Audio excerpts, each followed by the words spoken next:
बिस्मिल्लाहिर्रहमानिर्रहीम। Dear students, अस्सलाम वालेकुम। पैरेलल एंड डिस्ट्रीब्यूटेड कंप्यूटिंग में आज हम टॉपिक देखेंगे एम्दाल्स लॉ। एम्दाल्स लॉ और एम्दाल्स लॉ का ताल्लुक है स्पीड अप के साथ। स्पीड अप यानी कि स्पीड अप इन कंप्यूटिंग। तो हम यही देखेंगे, speed up and Amdahl's law. Amdahl's law is a formula which gives the theoretical speed up in latency of the execution of a task at fixed workload that can be expected of a system whose resources are improved। ठीक है जी। सादा से अल्फाज में Amdahl's law ये calculate करता है, formula ये कैलकुलेट करता है कि हम अपने प्रोसेस को किस हद तक स्पीड अप कर सकते हैं, कितना तेजी से उसको मुकम्मल कर सकते हैं। ठीक है जी, ये एम्दाल्स लॉ बताता है। It is named after computer scientist Gene Amdahl and was presented at the AFIPS spring joint computing conference in 1967। 1967 में ये साइंटिस्ट था जीन एम्दाल, उसने प्रेजेंट किया था, एक कॉन्फ्रेंस थी AFIPS, उस कॉन्फ्रेंस में ये प्रेजेंट किया था law. Amdahl's law is often used in parallel computing to predict the theoretical speed up when using multiple processors। तो पैरेलल कंप्यूटिंग के लिए ये यूज किया जाता है, ये चेक करने के लिए, ये फाइंड आउट करने के लिए कि हमारा कोई भी स्पेसिफिक प्रॉब्लम कितना स्पीड अप हो सकता है, कितना जल्दी, कितना तेजी के साथ वो प्रोसेसिंग उसकी कंप्लीट हो सकती है, rather than using a single processor. ठीक है जी। अगर हमारे पास पैरेलल प्रोसेसर्स हैं तो वो कितना स्पीड अप होगा, ये इसका एम्दाल लॉ को यूज करने का पर्पस। अब एम्दाल लॉ और ये स्पीड अप आपका, इवन आपका पैरेलल कंप्यूटिंग और डिस्ट्रीब्यूटेड कंप्यूटिंग, उस सब को समझने के लिए थोड़ा सा आप सिनेरियो चेक करें। जो हमारा मतलब social media, different social media, उसका यूजेज है। ये यहाँ पे एक ये स्टैट्स दिए गए हैं। स्टैटिस्टा कोई ऑर्गेनाइजेशन है जिसने ये रिसर्च की, देखा कि जो इनके नंबर ऑफ यूज़र्स हैं, number of monthly active Facebook users world wide, और ये जो स्टैट्स हैं यू कैन सी के दीज आर ऑफ दिसंबर 31, 2020, आज से जस्ट 10 मंथ अगो। ठीक है, तो जाहिर बात है 21 के एंड पे फिर नए स्टैट्स ये इशू कर देंगे। तो आप ये देखें 2797 मिलियन यूज़र्स हैं एक्टिव फेसबुक के। तो इतने सारे यूज़र्स को, उनके डाटा को मैनेज करना, ठीक है जी। आप सर्च करते हैं कोई भी पर्सन, कोई पेज, कोई भी फेसबुक के ऊपर सर्च करें, फ़ौरन आपको रिसर्च मिल जाते, रिजल्ट मिल जाते हैं। तो ये कितना ज़्यादा ग्रो कर रहे हैं हमारे प्लेटफॉर्म्स। तो इनका सर्वर क्या कोई एक नॉर्मल एक सिंगल सिस्टम होगा, ऐसी बात नहीं है। इनके एक तो सर्वर बहुत ज़्यादा होंगे, मतलब बहुत ज़्यादा होने से क्या मुराद है, डिस्ट्रीब्यूटेड होंगे। ठीक है। दूसरा, हर सर्वर में पैरेलल कंप्यूटिंग चल रही होगी। ठीक है जी। फिर और स्टैट्स आप देख सकते हैं, ये अक्टूबर 2020 के स्टैट्स हैं। ये हूटसूट के नाम से कोई ऑर्गेनाइजेशन है, उसने स्टैट्स निकाले हैं कि जो आपके मंथली एक्टिव यूज़र्स अकाउंट्स और addressable advertising audiences in millions different platforms के ऊपर। फेसबुक पे कितने एक्टिव यूज़र्स हैं, ये 2 शायद 701 लिखा हुआ है, और यूट्यूब पे 200, और व्हाट्सएप पे 200, मतलब 2000 मिलियन यूज़र्स। तो आप ये देखें कि इतने हज़ार मिलियन यूज़र्स एक्टिव होते हैं सर्वर्स पे। तो ये सर्वर कोई नॉर्मल मशीन्स नहीं होंगी। ठीक है जी। एक और स्टैट देख लें, social media users versus total population. ये डिफरेंट रीजन्स की टोटल पॉपुलेशन और उसके जितने percent people social media actively use करते हैं वो बताया गया। ये आप देखें गालिबन ये 79% नॉर्दर्न यूरोप का शायद मैक्सिमम ये यूजेज रेट है। मिडल अफ्रीका में 8%, ये सबसे शायद कम है यूजेज, एंड सो ऑन। यानी कि टोटल पॉपुलेशन जो उस इलाके की है उसके इतने परसेंट लोग सोशल मीडिया यूज़ कर रहे हैं।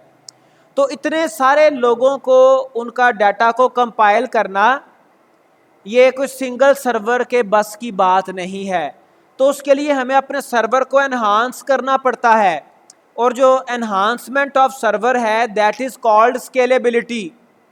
और स्केलेबिलिटी के ज़रिए से ही आप पैरेलल और डिस्ट्रीब्यूटेड दोनों को समझ सकते हैं। ठीक है, तो स्केलेबिलिटी क्या होती है? एम्दौल लॉ हमने देख लिया अभी। एम्दौल लॉ स्केलेबिलिटी के बाद उसका फार्मूला और उसकी बाकी जो एग्जाम्पल भी हम डिस्कस करेंगे।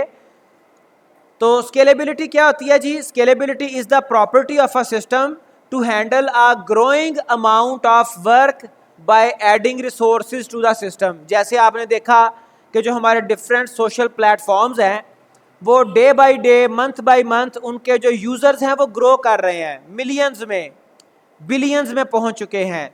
तो वो जो आपके ग्रोइंग अमाउंट ऑफ वर्क है, जाहिर बात है यूज़र बढ़ रहे हैं तो वर्कलोड भी तो बढ़ रहा है ना। ज़्यादा डाटा स्टोर करना पड़ रहा है, ज़्यादा प्रोसेसिंग करनी पड़ रही है, फिर ज़्यादा प्रोसेसिंग के लिए रैम ज़्यादा चाहिए जो प्राइमरी मेमोरी है, फिर रजिस्टर्स और ये वो सारे रिसोर्सेज ज़्यादा चाहिए। ठीक है, तो ये प्रॉपर्टी है सिस्टम की कि वो अपने ग्रोइंग वर्कलोड को कैसे टैकल करता है, बाय एडिंग रिसोर्सेज। ठीक है जी, अब ये जो रिसोर्स ऐड किए जाते हैं it is called actually scalability. In simple words, adding resources is called scalability. Now a system is described as scalable if it will remain effective when there is a significant increase in the number of resources and the number of users. यानी कि workload भी बढ़ गया, number of users बढ़ने से मुराद क्या है? Workload बढ़ गया। ठीक है, और उसके दूसरी तरफ रिसोर्सेज भी बढ़ गए, तब भी सिस्टम आपका एफिशिएंट रहे। ये है स्केलेबिलिटी की प्रॉपर डेफिनेशन। अब मैं इसको एक और आपको एग्जांपल से एक्सप्लेन करता हूं। अभी एक आपको बता भी देता हूं, अचानक जहन में एक बात आई। अभी ये हमारा करीब शहर है गुजरांवाला, वहाँ पे कोई वर्ल्ड रिकॉर्ड बनाया गया था बहुत कम टाइम में, पता नहीं कितने मिनट में, शायद सेकंड में, कितने हज़ार वो पौधे प्लांट करने का। ठीक है जी, कल्टीवेट करने का। उसमें काफ़ी थाउजेंड्स ऑफ स्टूडेंट्स ने पार्टिसिपेट किया। उनको इस तरह से ऑर्गेनाइज किया गया कि विद इन फ्यू टाइम उन्होंने वो पौधे लगाए। ठीक है, तो ये क्या हुआ कि बहुत सारे स्टूडेंट हो गए, रिसोर्सेज आपके बढ़ गए, और वो इफेक्टिवली, एफिशिएंटली उन्होंने वो पौधे लगा लिए। अब एक और ज़रा एग्जांपल देखिएगा। फ़र्ज़ करें ये आपके कॉलेज का लॉन है, इसके ऊपर 1000 कोई प्लांट्स लगाने हैं कोई ग्राउंड्स में। ठीक है, अब यहाँ पे अगर एक बंदा लगाएगा तो वो कितने टाइम में लगाएगा? बंदा उसको देख सकता है, काफ़ी उसे टाइम लगेगा। अगर 2 पर्सन हो जाएंगे तो वो टाइम हाफ हो जाएगा। अगर 3 हो जाएंगे फिर वो मज़ीद कम टाइम हो जाएगा। ठीक है, अगर 1000 पीपल वो पौधे लगाएं तो बहुत कम टाइम में वो लग जाएंगे। ठीक है जी, लेकिन अगर उन्हीं 1000 पौधों के लिए हम 10,000 पीपल डिप्लॉय करें तो बजाय इसके कि हमारा वर्क एफिशिएंट हो, एफिशिएंसी कम हो जाएगी। पॉसिबल है कि 2-4 बंदे आपस में लड़ पड़े, मैंने लगाना है, मैंने लगाना है। क्या ख्याल है? रिसोर्स तो ऐड हुआ है लेकिन काम एफिशिएंट नहीं हुआ। इस रूम से, क्लासरूम से चेयर्स बाहर निकालनी है, कोई 2 वर्कर आते हैं वो जल्दी निकाल लेंगे, एक ज़रा टाइम ज़्यादा लेगा। अगर वर्कर आ जाए 40 तो फिर एफिशिएंसी बढ़ेगी नहीं बल्कि वो कंट्राडिक्शन आएगा। तो यहां से आप समझें कि स्केलेबिलिटी क्या है? If it will remain effective when there is a significant increase in the number of resources. Resources भी इंक्रीज हुए and the number of users भी इंक्रीज हुए, तब भी सिस्टम आपका इफेक्टिव है, तो वो स्केलेबिलिटी कहलाएगी। ठीक है। अगर रिसोर्सेज बढ़ाने से सिस्टम एफिशिएंट ना रहे, इट मींस कि वो स्केलेबिलिटी अचीव नहीं हुई। जी, रिसोर्सेज बढ़ाने को दो टर्म्स यूज होती हैं, एक स्केल आउट, एक स्केल अप। और रिसोर्सेज कम करने के लिए भी दो टर्म्स यूज होती हैं, जैसे आपने क्वेश्चन पूछा, स्केल इन और स्केल डाउन। उसको हम आगे स्लाइड्स में वो सारा आ रहा है। ठीक है, एक स्केल अप और स्केल डाउन की टर्म है और एक स्केल आउट स्केल इन की टर्म है। ठीक है, तो आप रिसोर्सेज बढ़ा भी सकते हैं, रिसोर्सेज कम भी कर सकते हैं।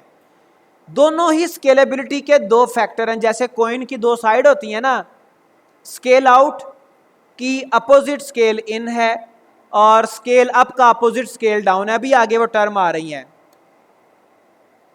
अब स्केलेबिलिटी हम किन डायमेंशंस पे कर सकते हैं, उसके कई एक फैक्टर्स होंगे, कई एक फैक्टर्स हैं, डायमेंशंस हैं। Scalability of a system can be measured along the following different dimensions और पैरामीटर्स और factors. First is physical scalability और लोड स्केलेबिलिटी, यानी कि आप फिजिकली अपने सिस्टम को एनहांस कर रहे हैं या इसके बरक्स उसे आप रिसोर्सेज कम कर रहे हैं। A system can be scalable with respect to its size, meaning that we can easily add or remove more users and resources to the system. तो ये फिजिकल स्केलेबिलिटी है। यहां पर आप देख लें, ऐड और रिमूव दोनों वर्ड्स आपके क्वेश्चन का यहां पे भी आंसर मिल रहा है, लेकिन आगे डिटेल से हम इसको देख रहे हैं। दूसरी dimension administrative scalability, the ability for an increasing number of organisations और users to access a system. ये आपकी एडमिनिस्ट्रेटिव स्केलेबिलिटी है कि आपके नंबर ऑफ यूजर बढ़ गए हैं, उनको आपने ऑर्गेनाइज करना है, उनको आपने एडमिनिस्टर करना है। Third dimension functional scalability, the ability to enhance the system by adding new functionality without disturbing existing activities. जो पहले परफॉर्म हो रही थी चीजें, फंक्शंस, उनको भी आपने डिस्टर्ब नहीं करना और नई फंक्शनैलिटी ऐड करनी है। This is functional scalability. Geographic scalability, the ability to maintain effectiveness during expansion from local area to a larger region. यहां पर डेफिनेटली आपका डिस्ट्रीब्यूटेड कंप्यूटिंग आ रहा है कि आप लोकल एरिया की बजाय, हालांकि लोकल एरिया में भी अगर आपके ज़्यादा सिस्टम हैं तो वो नेटवर्क पे हैं तो वो डिस्ट्रीब्यूटेड ही होंगे, लेकिन अगर आप वाइड एरिया पे जाते हैं, फिर आपको लोकल एरिया नेटवर्क की बजाय माइट बी पॉसिबल इंटरनेट पे शिफ्ट होना पड़े। तो ये जियोग्राफिक स्केलेबिलिटी, जहां पे आपका जियोग्राफिक और जो आपका रीजन है वो इन्वॉल्व हो जाए। Next is generation scalability, the ability of a system to scale by adopting new generation of components. आप किसी भी फील्ड में देख लें, आपकी इवन प्रोसेसर्स में डिफरेंट जनरेशंस होती हैं, गाड़ियों में डिफरेंट जनरेशंस आती हैं, आपके एरोप्लेन्स में, हर जगह पे जनरेशंस। तो आप अगर एक जनरेशन से दूसरी अपग्रेडेड जनरेशन को अडॉप्ट कर रहे हैं तो ये जनरेशन स्केलेबिलिटी कहलाएगी। तो किसी भी टर्म में आप स्केलेबिलिटी को डील कर सकते हैं। हेट्रोजीनियस से मुराद है multiple level, is the ability to adopt components from different vendors. ठीक है जी, हेट्रोजीनियस फ्रॉम डिफरेंट वेंडर्स, अगर आपके लिए ये पॉसिबल है कि आप एक कंपोनेंट किसी एक वेंडर का, दूसरा किसी दूसरे वेंडर का यूज कर रहे हैं, क्योंकि बाज वेंडर्स ऐसे हैं जो दूसरे कंपोनेंट्स के साथ वर्क ही नहीं करते। Now scale out horizontal and scale up vertical scalability. जो अभी एक स्टूडेंट ने क्वेश्चन भी पूछा कि रिसोर्सेज बढ़ाना तो स्केलिंग है, स्केलेबिलिटी है तो रिसोर्सेज कम करना क्या है। तो यहाँ पर हम दोनों को डिस्कस करेंगे। स्केल आउट के बरक्स स्केल इन आएगा और स्केल अप के बरक्स स्केल डाउन आएगा। Resources fall into two broad categories, horizontal and vertical. ठीक है जी, scaling horizontally, out and in, out और इन। ठीक है, हॉरिजॉन्टल से मुराद क्या है कि आप स्केल आउट कर रहे हैं या स्केल इन कर रहे हैं, यानी कि आप नए कंप्यूटर्स ऐड कर रहे हैं। और यहाँ पर जो हॉरिजॉन्टल स्केलिंग है ये डिस्ट्रीब्यूटेड कंप्यूटिंग में यूज होगी कैटेगोरिकली। जरा इसकी डेफिनेशन देखिए, आपको आइडिया हो जाएगा। Scaling horizontally means adding more nodes to a system such as adding a new computer to a distributed software application. आप नया कंप्यूटर ऐड कर रहे हैं या नए कंप्यूटर्स ऐड कर रहे हैं, नए नोड्स ऐड कर रहे हैं, ये है हॉरिजॉन्टल स्केलिंग। या फिर आप वो systems, servers, computers, nodes remove कर रहे हैं। अगर आप ऐड कर रहे हैं, so this term is called scale out. You are going outside. If you are removing systems, removing resources, then this term will be called as scale in. आप सिमट रहे हैं, ठीक है जी। An example might involve scale out to increase from 1 web server to 3। ठीक है, अब ये मतलब आपके जो वेब एप्लीकेशंस हैं वहाँ पे डिफरेंट सर्वर्स, आपको पता है वेब जो एप्लीकेशन, वेब का सारा सिनेरियो वो 2 टियर आर्किटेक्चर होता है कम से कम। एक टियर उसमें आती है क्लाइंट, दूसरी टियर आती है सर्वर। तो अगर आप सर्वर नया ऐड कर रहे हैं तो आप स्केल आउट कर रहे हैं। Exploiting this scalability requires software for efficient resource management and maintenance। अब ये इससे मुराद नहीं है कि आप easily scale up, scale down, scale out, scale इन कर लेंगे। आपको उसके लिए कंपैटिबल सॉफ्टवेयर भी चाहिए। फॉर एग्जांपल, एक बंदे का एक कॉलेज था, कोई उसके ऑनर था या थे, मल्टीपल शेयर होल्डर थे। वो कहते हैं जी हमारा बिजनेस हम इससे मजीद बढ़ाते हैं, हमने नया इंस्टीट्यूट बनाना है। या कोई आपकी कोई भी फूड चेन है, वो कहता है जी हमने एक नई ब्रांच ओपन करनी है। उन्होंने दूसरे सिटी में एक नई ब्रांच ओपन कर ली। It is not as simple as you can feel. इसमें क्या होगा कि उनको मैनेजमेंट भी अपनी बढ़ानी पड़ेगी, उनको ब्रॉडर लेवल पे चीज़ों को मैनेज और लुक आफ्टर करना पड़ेगा। ठीक है, इसी तरह से स्केलिंग में भी अगर आप स्केल आउट कर रहे हैं, अगर आप डिस्ट्रीब्यूटेड सिस्टम अपना बना रहे हैं, तो आपको उस तरह के सॉफ्टवेयर्स भी चाहिए उनको मैनेज करने के लिए, मेंटेन करने के लिए। जैसे ये देखें, ये एक अगर कंप्यूटर सिस्टम है और इसमें सर्वर आप मज़ीद ऐड नहीं कर पा रहे, तो ये आपका नॉन स्केलेबल सिस्टम है। But if you can add more servers, और ये जो सर्वर है ये एक ऑटोनोमस कंप्यूटर है। आप कोई रैम नहीं बढ़ा रहे कंप्यूटर की, आप कोई उसकी सेकेंडरी स्टोरेज नहीं बढ़ा रहे, आप पूरा एक सिस्टम उसके साथ इंक्रीज कर रहे हैं। पहले सिनेरियो में एक सर्वर था, अब आप 3 सर्वर आपने कर दिए, यानी कि 2 नए ऐड किए। और ये सर्वर से मुराद क्या है? ऑटोनोमस, बिल्कुल एक नया कंप्यूटर, लेकिन वो उनके साथ कंपैटिबल है, वो मतलब वो मिलकर कंप्यूटिंग परफॉर्म कर रहे हैं। तो ये स्केल आउट। अगर 3 थे और आप उनको 2 पे लेके आ रहे हैं या 1 पे लेके आ रहे हैं, तो ये आपका स्केल इन कहलाएगा। ठीक है जी। स्केल आउट, स्केल इन आपका हॉरिजॉन्टल और डिस्ट्रीब्यूटेड कंप्यूटिंग में आता है। हॉरिजॉन्टल और डिस्ट्रीब्यूटेड कंप्यूटिंग में स्केल आउट, स्केल इन का कॉन्सेप्ट है।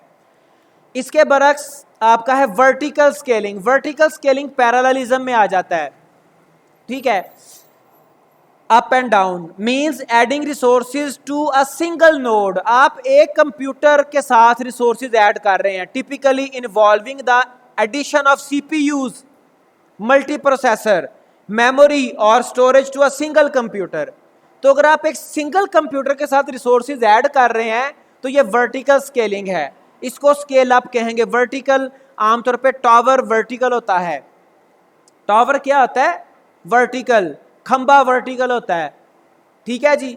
और हॉरिजॉन्टल क्या है? अगर आपकी कोई स्ट्रीम है, नहर है, वो आपकी हॉरिजॉन्टल है, उफकी भी कहते हैं इसे।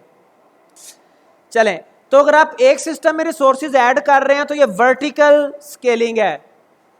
Scale up. अच्छा जी, large number of elements increases management complexity. अगर आप वहां पे अपने सिस्टम में, सिंगल कंप्यूटर में ज़्यादा आप हार्ड डिस्क लगा दें, ज़्यादा प्रोसेसर लगा दें, तो आपकी मैनेजमेंट भी कॉम्प्लेक्स हो जाती है। ठीक है जी, आपका मतलब मैनेजमेंट से क्या मुराद है? कंप्यूटर में तो मैनेजमेंट आपका ओएस कर रहा होता है ना, आपका ओएस भी आपको उसी तरह का चाहिए। फिर more sophisticated programming to allocate task among resources and handle issues such as throughput and latency across nodes. तो आपको उसी तरह का ओएस भी चाहिए जो कि रिसोर्स एलोकेशन और असाइनिंग रिसोर्सेज उसको डील कर रहा हो।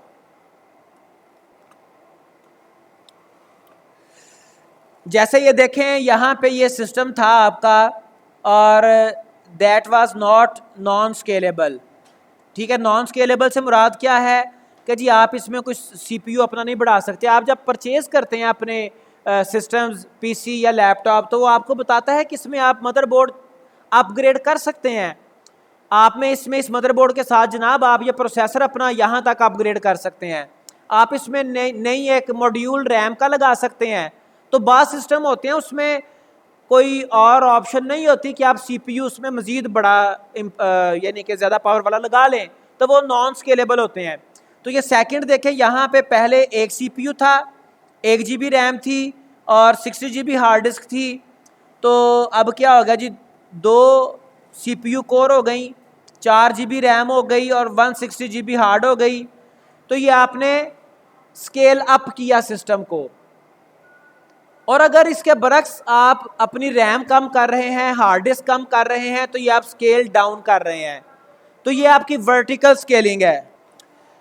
नाउ इस डायग्राम में आप देख सकते हैं कि ये आपको स्केल अप का कॉन्सेप्ट भी बता दिया कि आपका सिस्टम जो है स्केल अप में, वर्टिकल स्केलिंग में, वो सिस्टम आपका बड़ा हो रहा है, एक ही सिस्टम है, वो हेल्दी हो रहा है, उसके रिसोर्सेज, उसके जो कंप्यूटिंग रिसोर्सेज हैं वो बढ़ रहे हैं। जबकि स्केल आउट में आपके सिस्टम बढ़ रहे हैं। सिस्टम बढ़ने से डेफिनेटली आपके रिसोर्सेज भी बढ़ रहे हैं, लेकिन वो मल्टीपल सिस्टम है। तो ये जो आपकी यहाँ से यही मैं आपको बता रहा था कि जो स्केल आउट स्केल इन का कॉन्सेप्ट है वो डिस्ट्रीब्यूटेड कंप्यूटिंग के साथ एसोसिएटेड है, और जो स्केल अप कॉन्सेप्ट है वो पैरेलल के साथ एसोसिएटेड है। ठीक है जी, these were concepts of scalability. तो नेक्स्ट इंशाल्लाह ताला अगले लेक्चर में देखेंगे। आज के लिए इतना ही। अल्लाह हाफिज़।